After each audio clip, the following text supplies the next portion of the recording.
Hi hello నమస్తే welcome back to our channel. నేను మీ భార్గవి. ఎలా ఉన్నారు అందరూ? నేనైతే చాలా బాగున్నాను. మీరు అందరూ కూడా బాగున్నారు అనుకుంటున్నాను. ఈరోజు మన రెసిపీ వచ్చేసి జున్ను, అది కూడా గెడ్డలాగా. మూడో రోజు జున్ను పాలతో కూడా చాలా గట్టిగా వచ్చేలాగా జున్ను ఎలా ప్రిపేర్ చేసుకోవాలో చూసేద్దాం. ఇప్పటి వరకు మన ఛానల్ని సబ్స్క్రైబ్ చేయకుండా ఈ వీడియో చూస్తున్న వాళ్ళు ఎవరైనా ఉంటే వెంటనే సబ్స్క్రైబ్ చేసి లైక్ చేసేసేయండి. ముందుగా ఒక మిక్సీ జార్ తీసుకుని ఒక స్పూను మిరియాలని, అదేవిధంగా 4 యాలకుల్ని వేసుకుని కొంచెం అవి మంచిగా బ్లెండ్ అవ్వడం కోసం 2 స్పూన్లు షుగర్ని కూడా యాడ్ చేసుకున్నాను. 1.5 లీటర్ వరకు మూడో రోజు జున్ను పాలను తీసుకున్నాను. 1.5 లీటర్ పాలకి 1/2 కేజీ బెల్లాన్ని యాడ్ చేస్తున్నాను నేను. మీరు కొంచెం స్వీట్ తక్కువ తింటారు అయితే కనుక ఒక 2 స్పూన్స్ బెల్లాన్ని పక్కకు తీసేసుకొని మిగిలినంతా కూడా ఇందులో యాడ్ చేసుకోవచ్చు. మనం బెల్లం మంచిగా తురిమేసుకోవాలన్నమాట, ఎందుకంటే పాలల్లో మంచిగా మెల్ట్ అయిపోవాలి కాబట్టి. లేదా మిక్సీ జార్లో అయినా కూడా పౌడర్ పట్టేసుకొని మీరు ఈ విధంగా వేసుకుని చక్కగా మిక్స్ చేసేసుకోండి. మూడో రోజు పాలు కాబట్టి నేను దీంట్లోకి ఎలాంటి గేదె పాలు, ప్యాకెట్ పాలు కలపట్లేదు. స్వచ్ఛంగా మూడో రోజు జున్ను పాలు మాత్రం 1.5 లీటర్ని ఈ విధంగా యాడ్ చేసుకున్నాను. చక్కగా బెల్లం మొత్తం కూడా మెల్ట్ అయిపోతే పాలు కలర్ అనేవి లైటిష్ ఎల్లో కలర్లోకి చేంజ్ అవుతాయి. ఈ కలర్ని బట్టి కూడా మీరు స్వీట్నెస్ అనేది తెలుసుకోవచ్చు. మరీ ఎక్కువ ఎల్లోయిష్గా అయిపోతే కనుక బెల్లం ఎక్కువైపోయినట్లు అనమాట. మీరు టేస్ట్ చేసే అలవాటు ఉంటే ఈ స్టేజ్లో ఒక డ్రాప్ని మీరు టేస్ట్ చేస్తే స్వీట్ కొంచెం ఎక్కువగా అనిపిస్తే మనకి జున్నులోకి సరిపోతుంది. మరీ ఓవర్ స్వీట్ వేసేసిన జున్ను కన్సిస్టెన్సీ అనేది పల్చగా వచ్చేస్తుంది అనమాట. ఎందుకంటే మనం షుగర్ వేసినా బెల్లం వేసినా కొంచెం ఆ పాలలో ఉన్న థిక్నెస్ అనేది పోయి పల్చబడతాయి. సో మీకు జున్ను ఉడికిన తర్వాత జున్ను కూడా అంత గట్టిగా ఉండదనమాట. అందుకనే సరిపడినంత మాత్రమే షుగర్ని కానీ బెల్లాన్ని కానీ యాడ్ చేసుకోవాలి. మీకు షుగర్తో ఇష్టమైతే నేను చెప్పిన క్వాంటిటీ ప్రకారం బెల్లం ప్లేస్లో షుగర్ని కూడా యాడ్ చేసుకోవచ్చు. లేదంటే షుగర్ కొంచెం బెల్లం కొంచెం కూడా యాడ్ చేసుకోవచ్చు. మనం ముందుగా మిక్స్ చేసి పెట్టుకున్న మిరియాలు, యాలకుల పౌడర్ మొత్తం కూడా వేసుకుని ఈ విధంగా మిక్స్ చేసేసుకోండి. మిరియాలు కచ్చాబిచ్చాగా కొంచెం మనకి పంటికి తగులుతుంటే టేస్ట్ అనేది చాలా బాగుంటుంది. మిరియాలు వేసుకోవడం వల్ల జున్ను తిన్నప్పుడు వాతం చేయకుండా ఉంటుంది. అదేవిధంగా యాలకుల వల్ల మంచి ఫ్లేవర్ అనేది జున్నుకు వస్తుంది. మనం జున్ను ఎప్పుడు కూడా ఎర్లీ మార్నింగ్ ఎంటీ స్టమక్తో కానీ నైట్ పడుకునేటప్పుడు కానీ తినకూడదు, వాతం చేస్తుంది. నేను ఇక్కడ ఇడ్లీ పాత్రను తీసుకున్నాను. దీంట్లో ఒక 1/2 లీటర్ వరకు వాటర్ అనేది యాడ్ చేశాను. తర్వాత ఒక స్టాండ్ని పెట్టుకుంటున్నాను. మీరు మన టేబుల్స్ మీద పెట్టుకునే స్టీల్ స్టాండ్స్ ఉంటాయి కదా, అవైనా కూడా పెట్టుకోవచ్చు. లేదా ఇలా కుక్కర్ గిన్నెలో ఉన్న స్టాండ్ అయినా కూడా యాడ్ చేసుకోవచ్చు. ప్లేట్ అనేది చక్కగా అలా యాడ్ చేసిన తర్వాత మనం ముందుగా మిక్స్ చేసి పెట్టుకున్న గిన్నెని ఇందులో పెట్టేస్తున్నాము. మీరు పాలు వేసిన గిన్నెకి ఒక 2 ఇంచెస్ గ్యాప్ ఉండేలా చూసుకోండి. ఎందుకంటే మనకి జున్ను ఉడుకుతున్నప్పుడు కొంచెం లైట్గా పైకి పొంగి చక్కగా రౌండ్ తిరుగుతుంది అనమాట జున్ను ఉడికేటప్పుడు.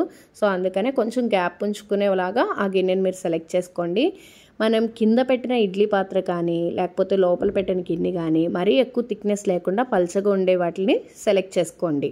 మీ దగ్గర ఇడ్లీ పాత్ర లేకపోయినా కూడా కుక్కర్లో పెట్టుకోవచ్చు. కుక్కర్ లిడ్కి పైన వెయిట్ తీసేయాలన్నమాట. అదేవిధంగా లోపల పెట్టిన జున్ను గిన్నె మీద కన్ఫామ్గా ప్లేట్ ఉండాలి. లేదు అంటే కనుక మన వాటర్ అంతా బాయిల్ అయ్యేటప్పుడు జున్నులో పడిపోయి పల్చదనం వచ్చేస్తుంది. సో ఇలా దాకలో అయినా కూడా మనం పెట్టుకోవచ్చు అనమాట. ఒక పాత్ర తీసుకుని దానిలో కొంచెం వాటర్ యాడ్ చేసుకుని ఇలా బాక్స్లో మిక్స్ చేసేసుకొని జున్ను పాలని ఈ విధంగా టైట్గా మూత పెట్టేసుకొని పెట్టుకోవాలి. అండ్ దీనిపైన కూడా మూత క్లోజ్ చేయాలన్నమాట.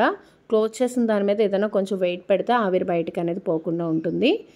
మన జున్ను అయితే ప్రిపేర్ అయిపోతుంది. చాలామంది జున్ను తొందరగా దొరకదు కాబట్టి క్యూరియాసిటీ ఎక్కువ ఉంటుంది, పెద్దగా తీసి చూస్తూ ఉంటారనమాట. అలా కాకుండా జున్ను పెట్టిన తర్వాత అట్లీస్ట్ ఒక 45 మినిట్స్ మనం ఆ గిన్నె మూత అనేది తీయకుండా లో ఫ్లేమ్లో, ఎంత వీలైతే అంత లో ఫ్లేమ్లో సిమ్లో పెట్టేసుకుని స్టవ్ ఒక 45 మినిట్స్ పాటు ఉడికించుకోవాలి. ఫస్ట్ డే మిల్క్ అయితే కనుక 45-50 మినిట్స్కి చక్కగా గడ్డ కట్టేస్తుంది.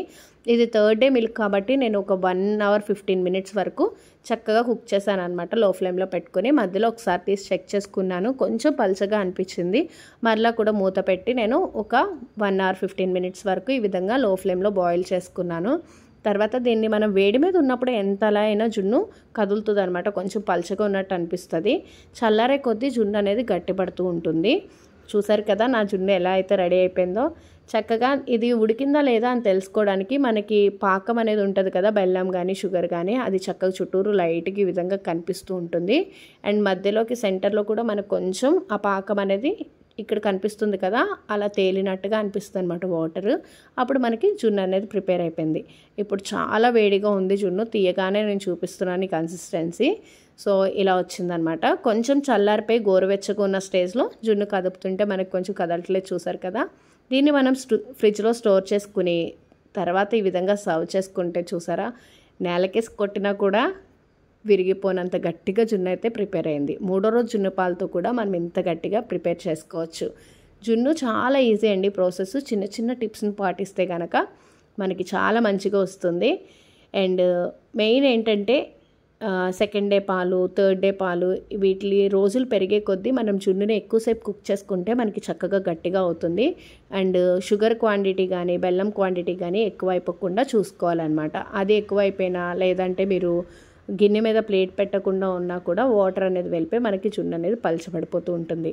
ఈ టిప్స్ అండ్ ట్రిక్స్ మీకు నచ్చినట్లయితే వీడియోని లైక్ చేసి, షేర్ చేసి, కామెంట్ చేసి సబ్స్క్రైబ్ చేయండి. ఇంకా మరిన్ని ఇలాంటి ఈజీ అండ్ సింపుల్ రెసిపీస్ కోసం, టేస్టీ డిలీషియస్ రెసిపీస్ కోసం మన ఛానల్ని ఇప్పుడే సబ్స్క్రైబ్ చేయండి. Thanks for watching. మరొక మంచి వీడియోతో మళ్ళీ మిమ్మల్ని కలుస్తాను. అంతవరకు సెలవు.